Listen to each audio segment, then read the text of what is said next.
Dieu créa les êtres humains comme une image de lui-même. Il les créa hommes et femmes.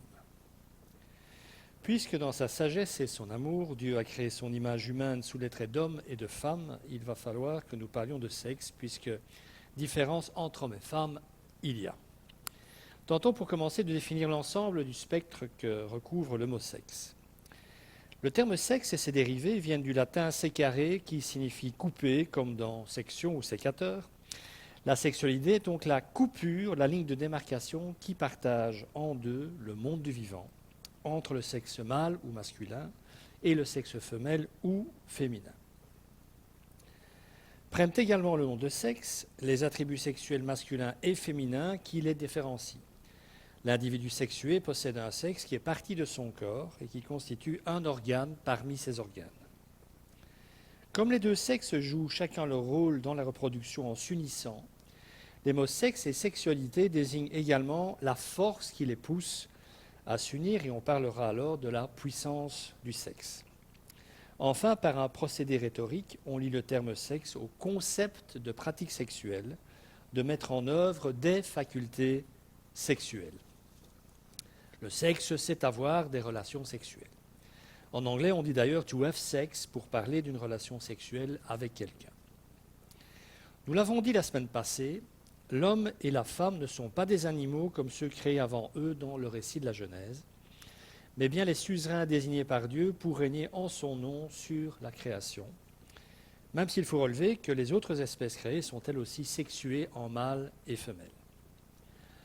On peut donc affirmer que si l'anthropologie parle d'Homo sapiens, la Bible parle, elle, d'un être image, créé pour entrer en relation avec son alter ego, avec son autre, et avec Dieu, un homo theologicus, en quelque sorte.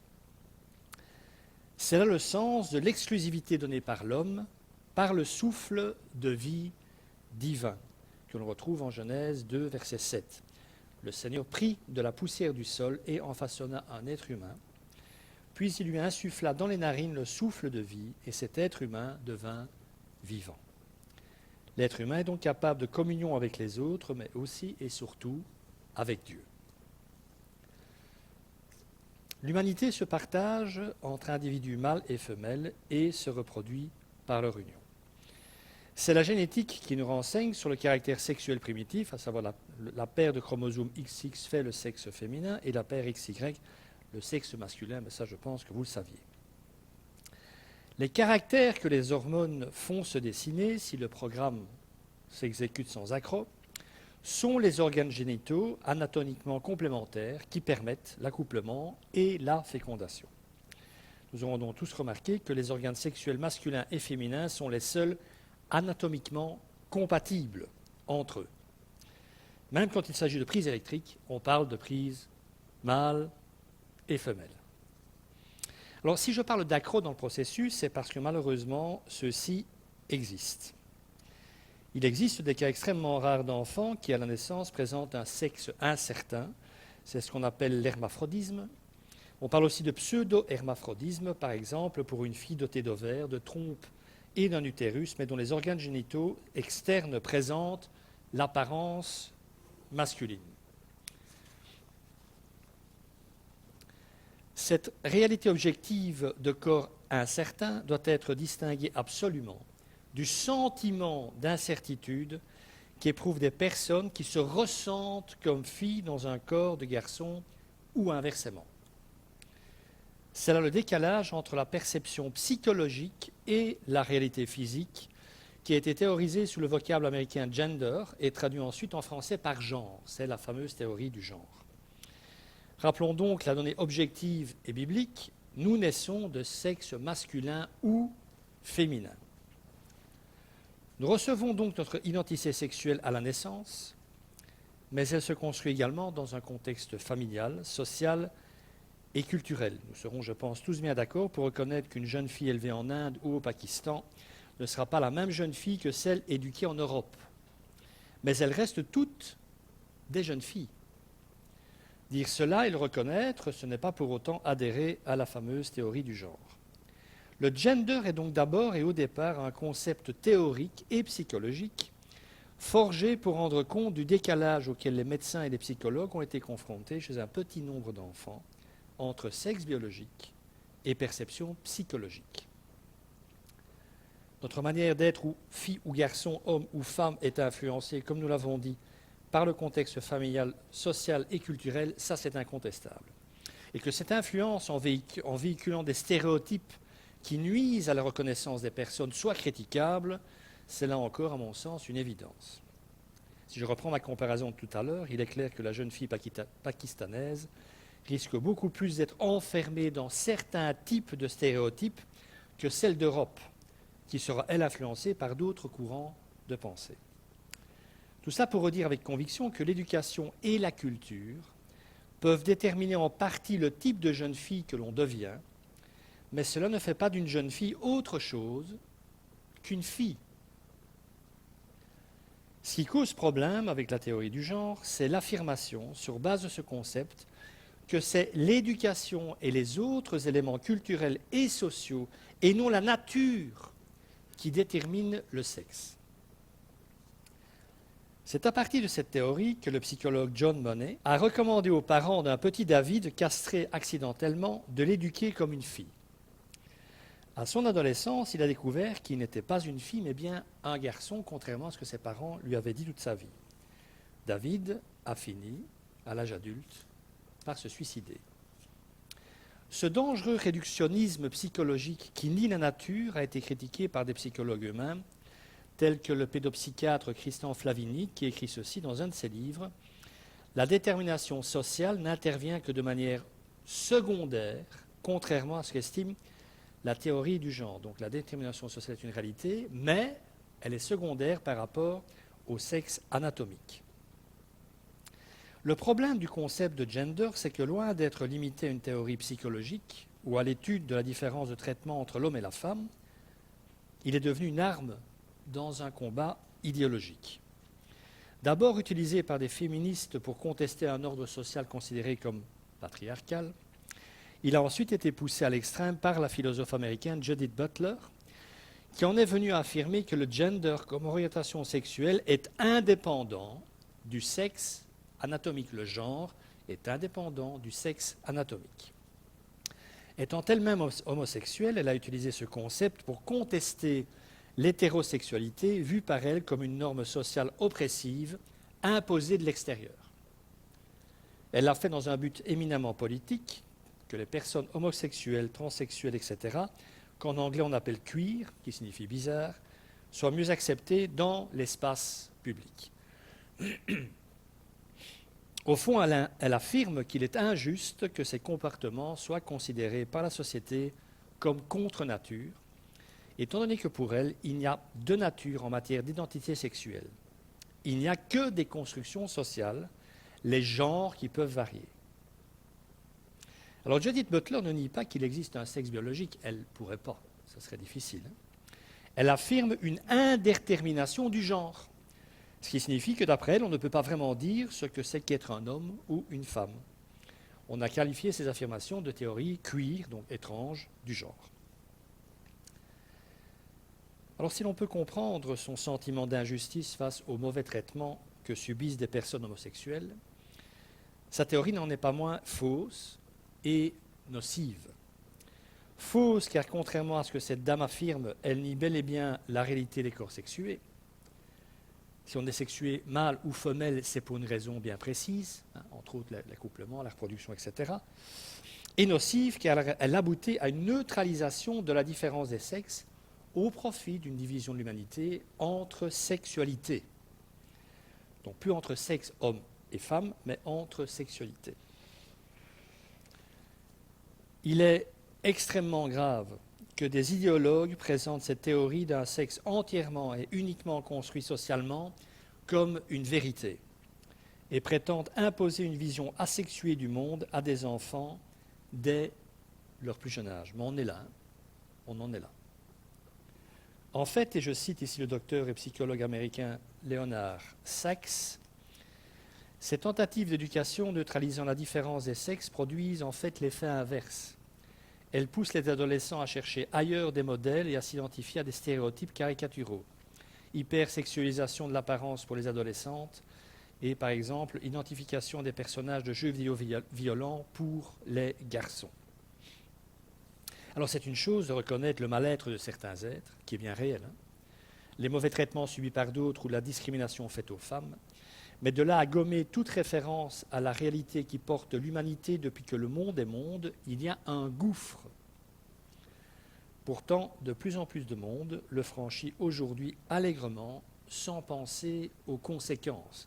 Parce que, mes amis, croyez-moi, des conséquences, il y en a. De nos jours, en Suède, ce beau pays que nous aimons tous, on a interdit aux instituteurs de maternelle d'utiliser les prénoms personnels masculins ou féminins quand ils s'adressent à leurs petits élèves, afin de ne pas les stigmatiser dans des rôles prédéterminés et ne pas influer sur les choix de genre que les enfants feront plus tard. Les instituteurs doivent utiliser le pronom personnel neutre pour s'adresser aux élèves. Surtout ne pas faire comprendre aux petites filles qu'elles sont des filles et aux petits garçons qu'ils sont des garçons. L'avenir le leur dira. Devinez sur quelle théorie repose cette approche. Nous sommes au mieux dans une tentative de gommage de ce qui fait la spécificité homme-femme et dans l'installation d'une philosophie basée sur une construction sociale axée sur la négation des sexes et leur particularisme, et au pire dans l'installation d'un concept de genre comme référence éducative. On raconte d'ailleurs l'anecdote suivante. Une maman, afin de ne pas influencer l'évolution de sa fille vers un sexe ou l'autre, ayant le désir qu'elle puisse choisir librement, avait décidé de lui offrir un camion de pompiers pour jouer une partie de la semaine, une poupée et des robes, une autre partie de la même semaine. La petite histoire dit qu'après quelque temps, la maman a retrouvé le camion de pompiers. Il portait une robe. Je n'ai pas pu m'empêcher. C'est aussi en Suède que depuis des années, l'on tente le plus de gommer les différences entre les hommes et les femmes, tout cela en vue de l'émergence d'une société plus juste et plus égalitaire. Ça sonne vraiment très bien, hein, vraiment. Mais il faut comprendre encore une fois par là que l'on tente de gommer les spécificités des hommes et des femmes, les hommes étant des femmes et des mères comme les autres. Je ne vais pas donner tous les exemples d'avancées pseudo-sociales et culturelles dans lesquelles est engagée la Suède depuis plusieurs années, ce serait trop long, mais croyez-moi, ça vaut la peine d'aller voir. Alors si ce n'est que les études démontrent, heureusement qu'il y a encore des études, d'après entre autres le psychologue clinicien Jordan Peterson, que la société scandinave est celle où le fossé entre hommes et femmes s'est le plus creusé. Alors comment est-ce possible? On fait tout socialement et structurellement en termes de société pour rassembler et détruire les particularismes et la notion d'inégalité, et plus on le fait, plus on essaie d'installer ça en termes de société, plus on en arrive à un éloignement entre les hommes et les femmes. Eh bien, tout simplement parce que plus on tente d'effacer les différences entre les sexes par une construction culturelle et sociale, plus on augmente les différences, plus elles se marquent. Autrement dit, ça ne marche pas.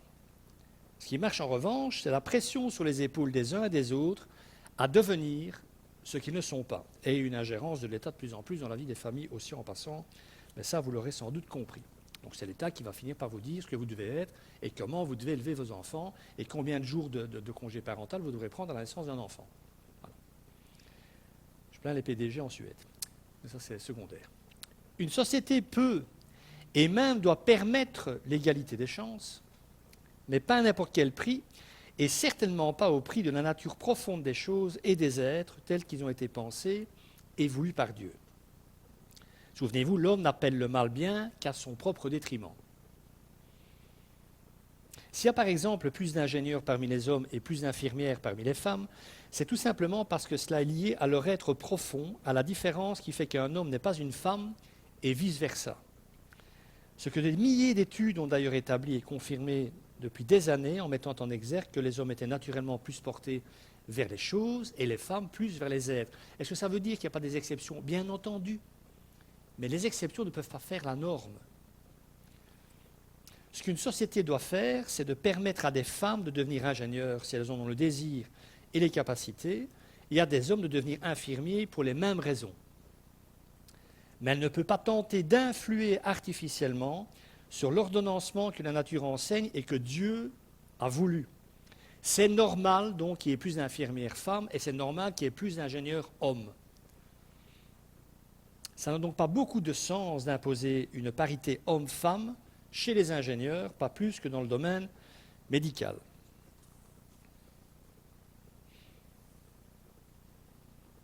Là où Dieu avait créé un ordre en distinguant l'homme et la femme, et en les appelant à l'amour et à la complémentarité, l'utilisation du concept de genre crée du désordre, de la division et surtout de la confusion. Il est néanmoins deux choses dont nous devons être conscients. On confond parfois l'ordre créé par Dieu avec sa déformation sexiste, poussée par beaucoup d'églises encore aujourd'hui, qui est malheureusement trop souvent encore une réalité. J'entends par là la perpétuation des stéréotypes sociaux et non des rôles créationnels concernant la place de l'homme et la femme. Autrement dit, maltraiter les femmes, les rabaisser à un rôle purement domestique, les considérer comme des citoyens de second ordre, leur refuser l'égalité intrinsèque avec l'homme, n'est pas ce que Dieu enseigne des rapports entre l'homme et la femme dans sa parole. On en est loin. C'est là l'exemple même de ce que la Bible dénonce en fait, une expression parmi d'autres du péché de l'homme. Ensuite, il s'agit encore moins de confondre cet ordre pensé par Dieu avec, par exemple, la haine envers les personnes homosexuelles ou transgenres qui contrevient au commandement d'aimer son prochain, parce que ces personnes sont notre prochain. Alors, je vais le redire, même si je ne vais pas épiloguer sur ce sujet aujourd'hui. Dieu ne déteste pas les homosexuels, il les aime. Et il peut le faire car il ne confond pas, lui, le trouble avec l'être humain.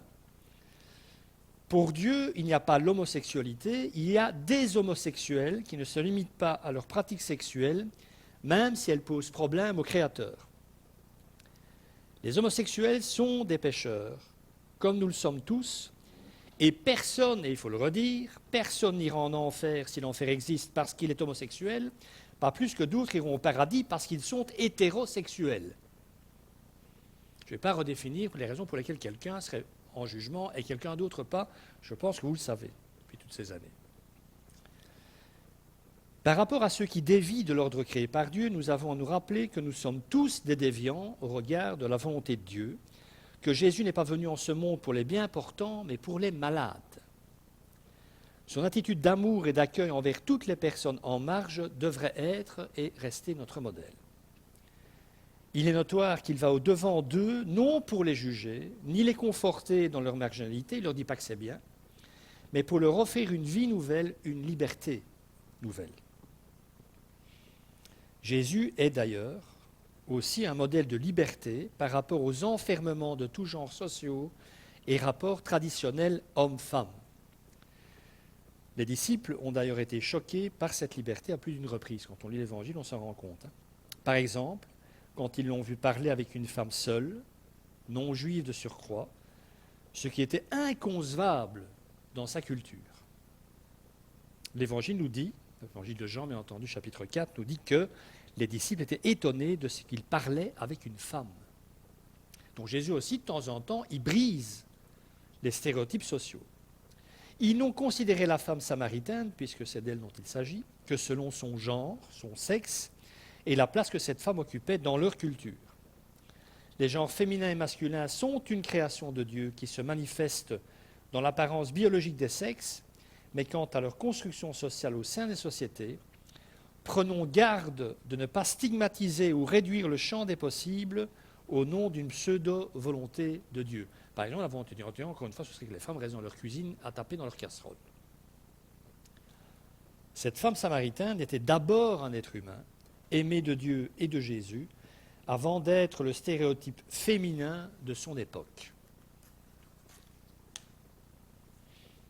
Il faut encore parler, ou rappeler, que si tout est permis, tout n'est pas utile, dit Paul, et si tout est permis, je ne me laisserai, dit-il, néanmoins asservir, rendre esclave de rien ou par rien. Nous savons qu'il existe de nos jours une forme rare et extrême, enfin elle est rare, elle devient de moins en moins rare, mais elle reste rare dans l'absolu, une forme rare et extrême de désir de modifier son corps, c'est ce qu'on appelle le transsexualisme. Alors si je devais tenter de dire la souffrance d'un transsexuel, car il ne faut pas nier cette souffrance, je dirais que le transsexuel vit un divorce entre son corps et son esprit. Souvent, dès l'enfance, il se sent fille dans un corps de garçon ou garçon dans un corps de fille.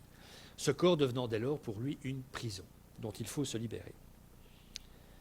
Arrivé à l'âge adulte, ce divorce pousse certains à vouloir conformer leur corps à leur esprit en lui imposant une modification visant à lui attribuer le sexe qu'il souhaite par traitement hormonal et intervention chirurgicale. Ne le cachons pas, il s'agit d'un traitement lourd, mutilant et irréversible qui rend stérile et supprime tout plaisir lié au sexe génital. Car on est ici dans l'apparence des choses. Le choc pour les familles est quant à lui aussi violent que la souffrance est réelle pour le transsexuel. Mettez-vous à la place d'enfants qui voient leur père partir un matin et revenir une autre femme dans la famille en disant c'est elle-même, mais en fait papa était une femme. Sauf, bien entendu, encore une fois, si les enfants se positionnent en enfants sauveurs devant sauver le parent déficient ou déficitaire. Ça arrive dans le cas des enfants du divorce ou dans ce cas de problématique aussi. Alors nous avons beau savoir en tant que chrétiens attachés à la vérité de Dieu révélée dans la Bible que ne pas accepter son sexe est une chose touchant au fondement même de l'humanité créée par Dieu, la question reste posée quant à l'origine de ce trouble.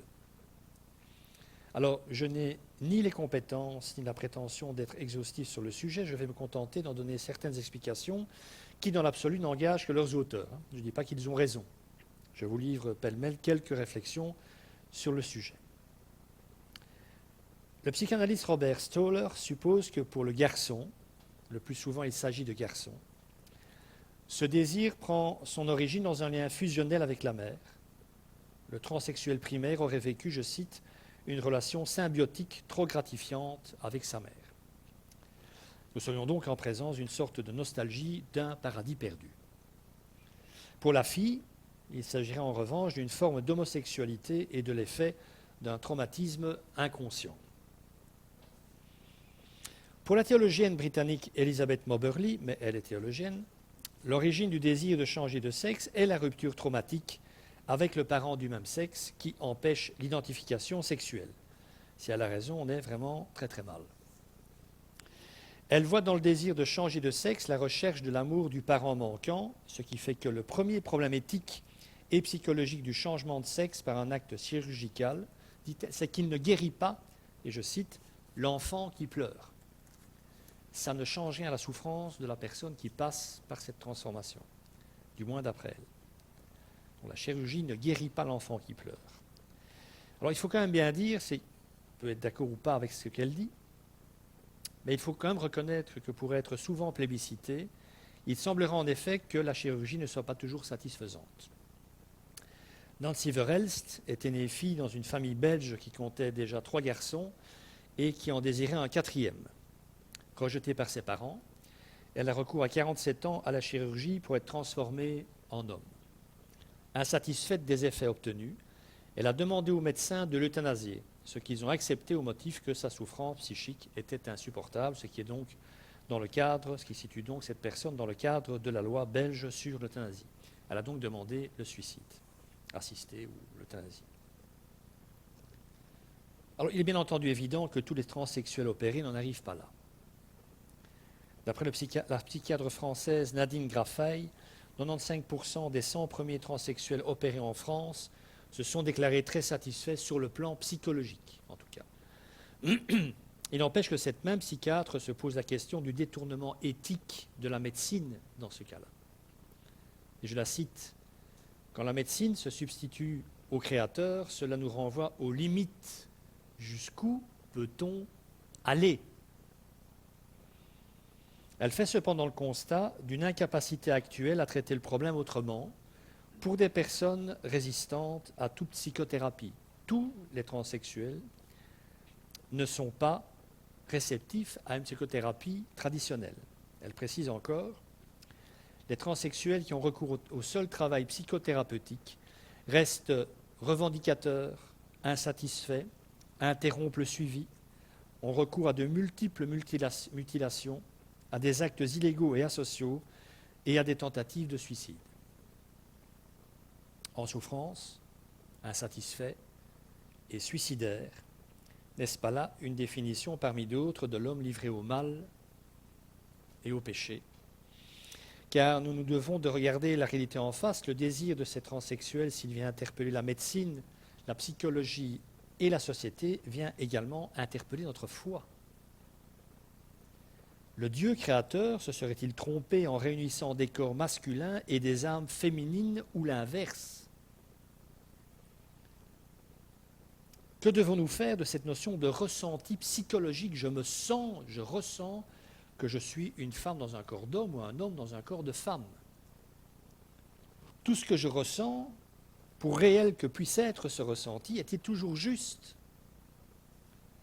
Ne faudrait-il pas dès lors travailler sur la justesse et la légitimité du ressenti plutôt que de s'attaquer à la souffrance produite par le ressenti en tentant de l'éradiquer par des traitements extrêmes?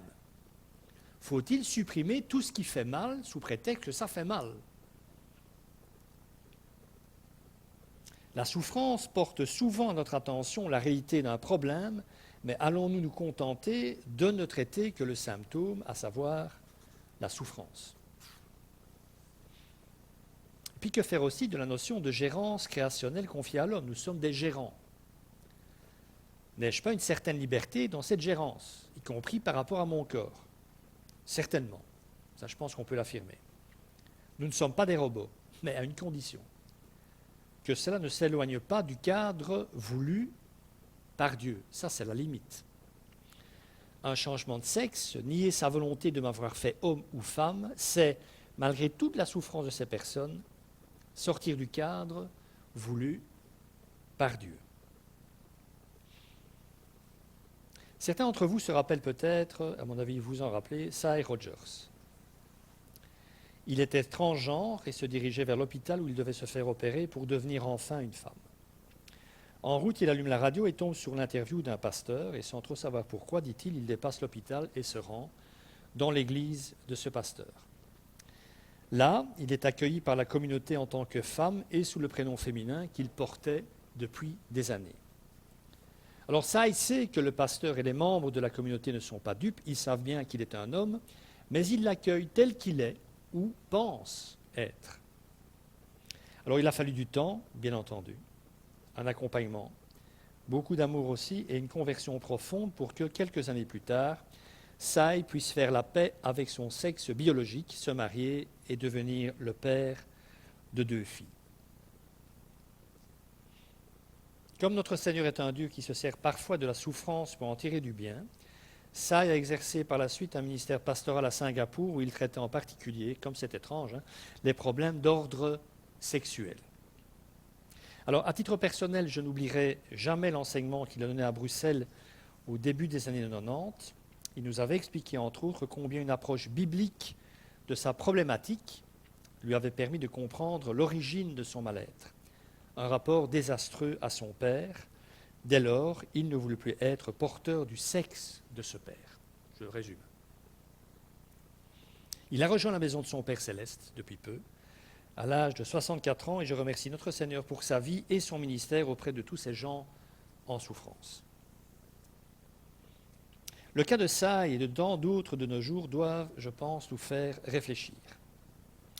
On est, fille ou garçon, mais il peut y avoir des facteurs qui nous empêchent de devenir ce que nous sommes ou qui brouillent ce que nous sommes. Déficit de testostérone, surcharge d'œstrogène, histoire familiale perturbée, comme par exemple dans le cas de Sy Rogers. Ce dont sa vie témoigne, c'est que nous ne sommes pas condamnés à rester enfermés dans une histoire familiale déstructurante ou par une influence sociétale néfaste et que des rencontres guérissantes, celles de Dieu bien sûr, mais aussi celles d'une communauté aimante et d'une femme aimante peuvent permettre un chemin nouveau, réconciliant l'âme d'abord. Chemin qui aboutit à une réconciliation du corps et de l'esprit. Paul écrivait, il y a quelques temps déjà, en Galates 3,28, il n'y a plus ni juif ni non-juif, il n'y a plus ni esclave ni libre, il n'y a plus ni homme ni femme, car vous êtes tous un en Jésus-Christ. Alors, en affirmant qu'il n'y a plus ni homme ni femme, Paul n'annonce pas évidemment l'abolition des sexes, bien au contraire. Il annonce l'égalité devant Dieu d'une nouvelle humanité unie en Christ. N'est-ce pas cela qui reste la bonne nouvelle pour tous et peut-être en particulier pour ceux et celles qui vont jusqu'à douter de leur sexe même? Nous l'avons dit, l'homme a une place à part dans le monde. Les données de la révélation biblique qui nous parlent de la pensée de l'éternité que Dieu a placée dans le cœur des hommes sont confirmées par l'homme lui-même, par ce qui lui est propre, la réflexion, le langage, l'élaboration des sciences et des sagesses, la production artistique, la transformation de la nature. Tout cela représente une différence gigantesque et sans équivalent dans la création. Aucune autre espèce ne fait ça, ne réalise tout ça. Les grands primates peuvent sans conteste jouer aux petites voitures, compter jusqu'à 10 ou reconnaître des formes, mais ils n'écrivent pas de poésie, ni de romans, et à ma connaissance, ils n'envoient pas de satellites dans l'espace. Le côté unique de l'humain se révèle jusque dans sa sexualité. Il n'est, par exemple, pas soumis à la périodicité de l'acte sexuel, ce qu'on appelle le rut, puisqu'il n'y a pas pour l'homme la périodicité du rut. Cela implique qu'il y a un choix nécessaire à faire et que l'on passe de l'animalité de l'acte à la notion de l'amour et de faire l'amour. Pas d'avoir des rapports sexuels, de faire l'amour. Faire l'amour est donc normalement une activité librement consentie et qui fait intervenir, ça va peut-être vous surprendre, surtout les hommes, mais qui fait intervenir la parole. Albert Kützler, l'écrivain et essayiste hongrois, disait « Pour plus de la moitié, l'amour se fait avec des mots ». C'est parce que beaucoup d'hommes n'ont toujours pas compris ça que ça se passe si mal. Je fais ma petite parenthèse. L'une des plus belles illustrations de cela est que l'homme est quasi le seul être sur cette planète, à l'exception de certains primates avancés, mais cela reste très rare, à pouvoir faire l'amour face à face, les yeux dans les yeux. Ce caractère hautement personnel se démontre dans la pudeur de la nudité.